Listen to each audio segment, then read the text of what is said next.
ప్రభు యొక్క ఘనమైన నామాన్ని బట్టి ప్రతి ఒక్కరికి వందనాలు చెల్లిస్తూ ఉన్నాను. ఈ ఉదయకాలాన్ని కేవలం ఆయన కనికరాన్ని బట్టి మనం ఇలాగున్నాము.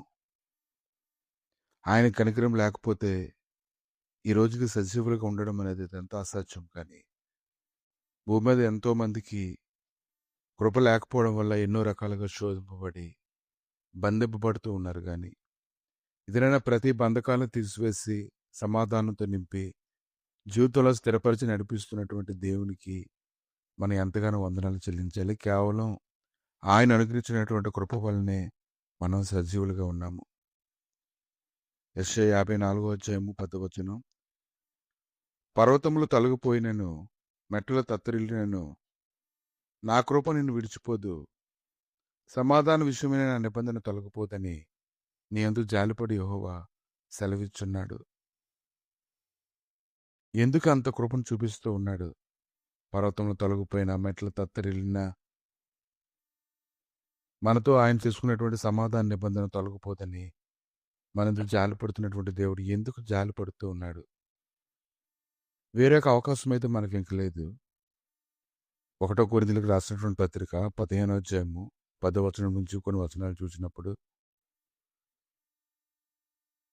ఏలయనగా నేను అపోస్తలులందరిలో తక్కువ వాడును, దేవుని సంఘమును హింసించినందున అపోస్తలు అనబడుటకు యోగ్యుడను కాను. ఆయన నేనేమై ఉన్నాను, అది దేవుని కృప వలన అయి ఉన్నాను. మరియు నాకు అనుగ్రహింపబడిన ఆయన కృప నిష్ఫలం కాలేదు. కానీ వారందరికంటే నేను ఎక్కువగా ప్రయాసపడింది నేను కాదు, నాకు తోడిన దేవుని కృపయే. నేనేనేమి, వారైననేమి, అలాగుననే మేము ప్రకటిస్తున్నాము. అలాగుననే మీరు విశ్వసిస్తూ ఉన్నారు. అపోస్తలుడైన పౌలు ఎంత స్పష్టంగా ఉన్నాడో చూడండి.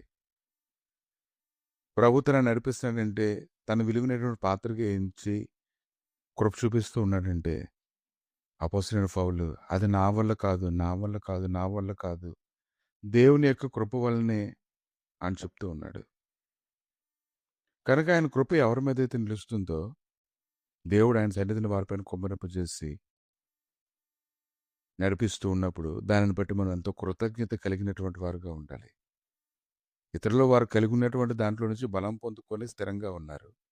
నీవైతే ఏమీ లేనటువంటి స్థితిలో దేవుడి యొక్క కనికరాన్ని బట్టి నీకు ఇంక ఏ విధమైనటువంటి సపోర్టు లేదు. కాబట్టి దేవుడే నీకు సపోర్టుగా ఉండి నా కృప నీకు ఎంత కావాలో అంత ఉపయోగించుకొని చెప్తూ ఉన్నారు. హెబ్రీయులకు రాసిన పత్రిక 12:28-29 చూసినప్పుడు, అందువలన మనం నిశ్చలమైన రాజ్యము పొంది దైవ కృప కలిగి ఉందము. ఆ కృప కలిగి వినయ భయభక్తులతో దేవునికి ప్రీతికరమైన సేవ చేయదము. యాలయనగా మన దేవుడు దహించు అగ్ని అయి ఉన్నాడు.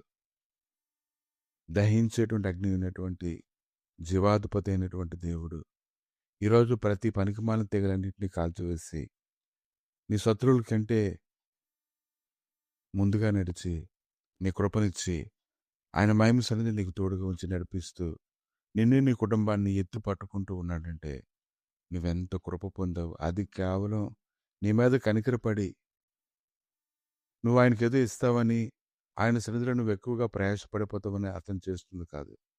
ఎంతో బాధ్యతగా నీ ఎడల శ్రద్ధ తీసుకొని నీకు వేరే దిక్కు లేదు కాబట్టి అతను కృపనిస్తూ ఉన్నాడు. అటువంటి శాశ్వతమైన కృపకి ప్రతిగా నువ్వు దేవుడికి ఏమివ్వగలవు? ఆయన సన్నిధిలో సాష్టాంగపడి కన్నీరు కార్చి ఆయన పాదాలు పట్టుకొని విలపించాలి. ఆయన అనుగ్రహిస్తున్నటువంటి అన్ని విషయాలను బట్టి నువ్వు ఆయన ఎంతగానో స్తుతించాలి. అటువంటి కృతజ్ఞత కలిగినటువంటి బుద్ధి నీలో ఉండాలని ఉదయకాలను దేవుడు కోరుకుంటూ ఉన్నాడు. ప్రభా, ఈ ఉదయకాలాన్ని ఈ రోజు వరకు సజీవులుగా ఉంచి కృప చూపించి నడిపించి బలపరిచిన విధానం బట్టి దేవానికి స్తోత్రం నాయన. మీరే నడిపించమని, కృప చూపమని, ప్రభా నీ కృపలో అధికమైన కృపను అనుగ్రహించి నాయన కనులు తెరవబట్టుకున్నట్లుగా, చెవులు వినిపించినట్లుగా, హృదయంలో అది స్పష్టతగా ఉన్నట్లుగా నేను సహాయం దయచేసి నమ్మకంగా ఉండడానికి చివరి వరకు నడవడానికి కృప దయచేయమని యేసుక్రీస్తు నామములు అడిగి వేడుకుంటున్నాము తండ్రి.